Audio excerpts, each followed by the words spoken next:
Ayankunle, that is complaining that they withheld his passport. Let me tell you his story. He ran away from the band in England while we were on tour. He ran away from the band with his passport, together with him and another 2 members of the band. And we came back to Nigeria. That was in the 90s. In the 90s. First time he ran away from the band. One of his times that he ran away. He ran away in England. After he ran away, he took his passport along. Information reaching us later time says, in the course of him overstaying, he now gave the passport. He was in London. He now gave the passport to somebody to come and present the passport at the embassy. That time, they are not putting picture at the back of visa. So they took the passport somewhere, they changed the head, put another person's head. For one thing or the other, that one take the passport to the embassy. British High Commission detected that the interview they gave to that one does not tally with the visas, a lot of visas in the passport. They will tell the passport to say, call the owner of the passport to come and take the passport. Ayankunle's passport is at the British High Commission. This is a man I got the passport for. I'm the one that got the passport for him. He cannot write and read. Ayankunle cannot write or read. I did everything for them.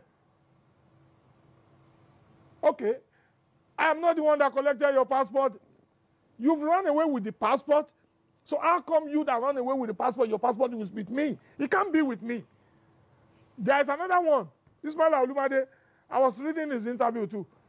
That one says in America, the mother of Efeso bought them tickets to return back. If they don't have their passport, how possible to return?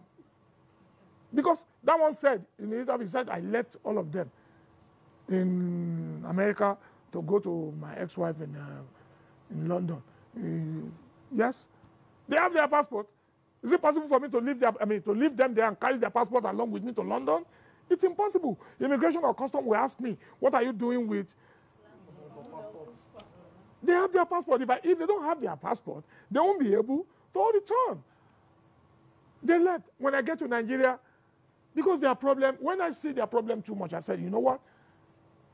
Enough is enough. That's when I disbanded. I disbanded and I regrouped again to have another new band. After them, another set of people have run away. It's a common... Let me give thanks to God Almighty. What about Shina Peters that his own band, the whole of the band ran away? Or haven't you heard that before? They run away. Shina did not die. But from whatever any action of that, they always set the band leader behind. They send him back. That's wrong. You want God to answer your prayer, you cut another person's life short, and you think God will allow you go scot-free. But if you go to ask the band member, you will see somebody that will tell you he's been with the band for 15 years and he has built 2 houses. You will tell this one. Of recent, we were on stage. I think it was the last party deputy governor of Ogun had at White Stone ago. That one came to me and said, sir, I have a problem. I said, what? He says, one of the homeless says, his house at Ibadan was marked for demolition by, off record, Governor Seyi Makinde. And I said, what did you do? He said, not only him, about 500 people in that area, they want to demolish their house. And I said, come.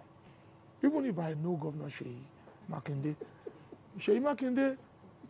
will not be the one that deliberately want to demolish you people's house. Maybe you people contravene the law, the land was sold to you that is wrong, or blah, blah, blah. I said, I cannot go to Seyi Makinde to tell Governor Seyi Makinde, sir, one of my boys built a house there. Please, kindly leave him. Would he leave you out of over 500 like you said? I said, but I can tell you one thing. Like as usual, we do to others. I said, whatever you think you can salvage in your house, go and salvage it. Go and look for a land that you know is genuine. Come to me. I'll give you money, you buy the land. And whatever the band can also deduct for you, they deduct for you. If it's to set you back to, you know, after you build your house again, that's the best I can do. That's what I said on stage. I said, that's the best I can do. But for me to go to Seyi Makinde, the pain and the time it will take one little way, I will try as a leader. But that particular Ayankunle, it's not new to me. Ayankunle used to,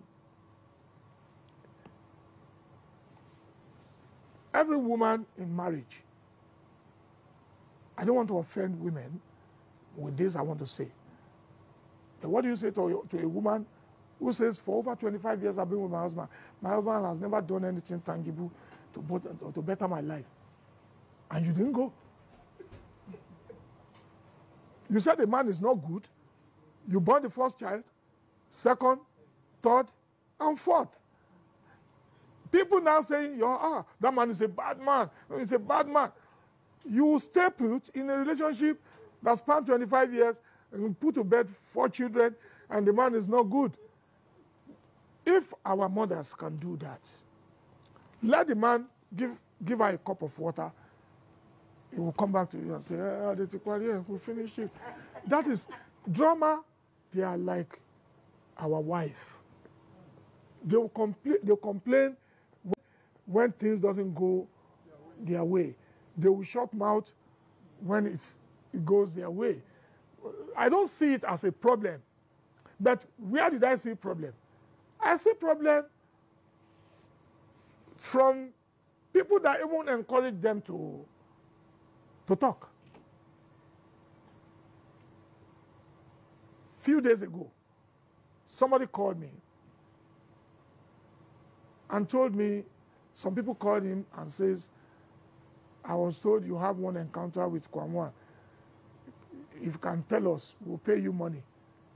That one I said, how do you mean? He says, we were told you at the time, you had one problem with Kwamwa.